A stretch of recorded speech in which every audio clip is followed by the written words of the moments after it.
say we should forget about it. These are the type of people that would say that. Those are the Sambos, the ones who are like upward in the system, accepted by white class, and they're the ones who are saying we should not go after reparations. That's my grandmother was never accepted by white class, and she felt like reparations was something that was a thought that didn't make sense. I'm not going to, like, your grandmother's position, I wouldn't speak on that. That's her position. I'm just speaking like there are people who don't, blacks don't have a monolith. We're not a monolith. Every time we say something that's different, we get called a name, a Sambo, a coon, some stupid ass. Because you undermining us. There was the other one. It's from Django. It's just these grown people calling people names and never discussing why they see things differently. You call people names. It wasn't the question. If you would have said there's people in the black community who have different reasons for not supporting it, yeah, I wouldn't have said that. But when what you specifically said was, who were the black people that did? Why didn't black people push against it? And that's why I was saying it was the same. I didn't actually say that. What I said was, there was no black table. That I explained what the Jews got and why they got it, and I explained the power that they had. And then I said blacks needed to have sat down at a table and get them to sign a deal too. If they didn't, no, that's what I'm saying. When blacks sat at the table, the blacks who sat at the table, that we're not pushing for reparations, because the blacks who were invited to the table would be considered the Sambos. And I'm not just. And that's why you're against reparations, because you're not going to get it. They decided none of your people going to get it. When slavery was ended, there were no blacks, because blacks didn't have a country to represent. They didn't have their own faction.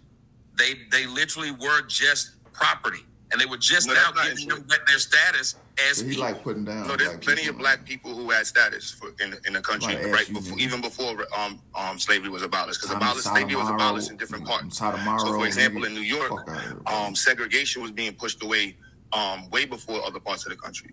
Right? But you can't get the North.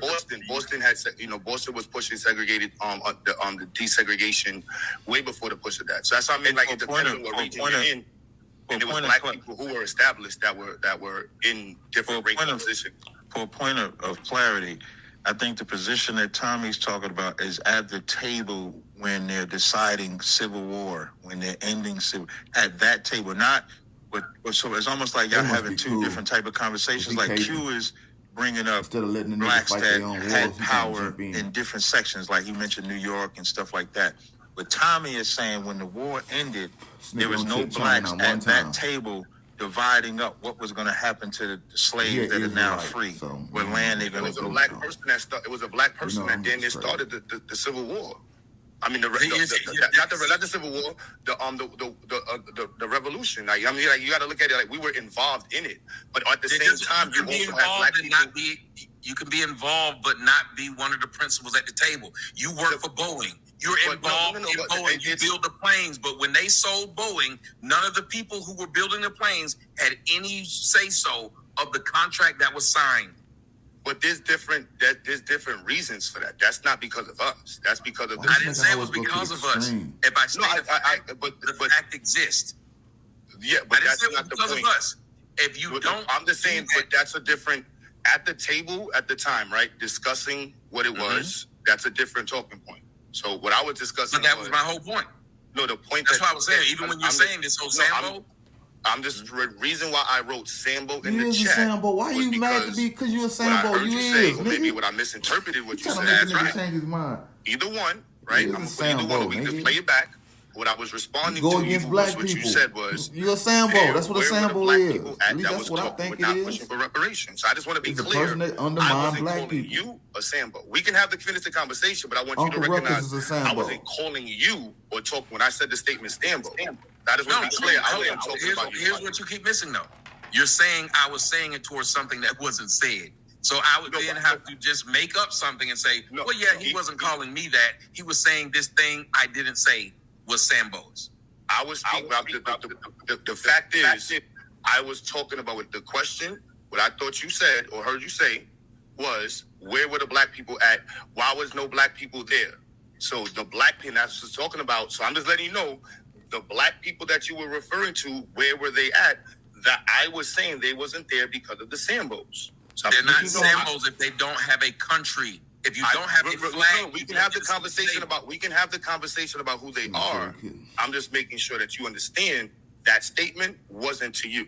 I didn't make that statement. I get it. I'm saying my statement. I said my statement. I said my statement. I know your statement was to say, you said to something I said, but it's something I didn't. You said. Now, whether or not you said it or not, I'm just stating I wasn't calling you that. So in the clarity, I wasn't calling you that. Now we can go to the friction that you and I have, right? Just going the friction you have. I don't have any friction with you. That's why I want to be. Now let me clear it up with Cap, right? One. So let's get the space ready, right? The conversation. Let's a grown conversation. When Cap put his ever on, right? Tommy, you talk how you talk, and when I first was introduced to you, I'm like, look, how you talk. If you don't like it, don't listen.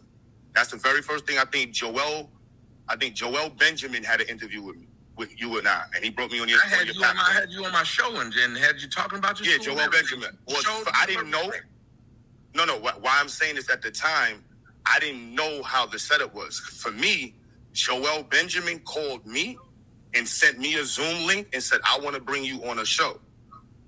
I didn't know you at the time. And then he tells me about you. And I'm like, look, if that's how he talked, that's how he's talked. Now, fast forward, right? Now I'm introduced to your speech. And when I come to the event, I didn't go to the event with anybody. I went to the event by myself. When I got to the event, I saw the brothers that was there and multiple people, and we was in the back of the space. And when you walked in, we were all shocked that you came to the event. So literally a brother walks past me and is like, yo, is that Tommy? Another brother walks past me like, yo, that's Tommy? So we all looking at each other like, yo, Tommy's here? We were not together. Yeah, like, why the fuck is Tommy here? The brother who walked towards you, just to be clear, the brother who walked towards you asked the question. Nigga? Why he trying to mingle with us? Nigga, he hate us. That's what they think. He was with the other brother who I was talking to. He saw him walk towards you, so we all walked towards you, and that's why it looked like there was a group, but none of us were together.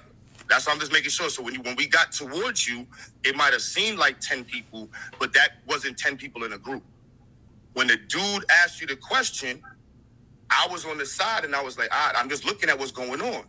And when you responded, I got in between, and I said the thing about because of black women. You see what I'm saying? So now that statement, then the dude on the side, when he said that, and I said this before, and I'm gonna just be real, right? You know your speech, and you can talk how you want to talk. Talk how you want to talk. I deal with mad rappers, right?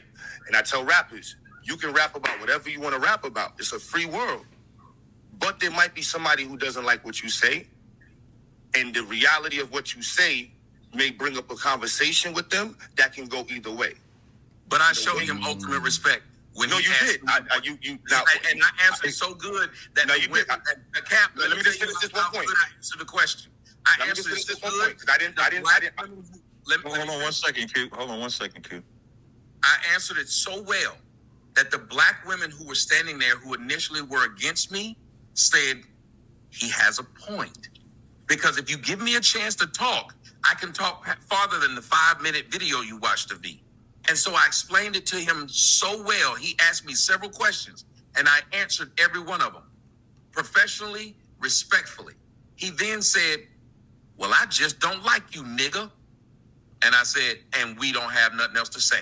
I turn around to get ready to get my stuff, to get ready to get on the stage, and that's when he hits me in the back of the head. I then turn the fuck around and try to get to him. Q-Butter and the rest of them stand between me and him. And Q-Butter said to me at that moment, there's too many niggas in here for this. You don't want that. I make this shit look easy. I make this shit look easy. I make this shit look easy. I make this shit look easy. I see what I like, then I go out and get it. I make changes, that's why I'm different. I see it before it happens, that's vision. Telling myself I know I like this.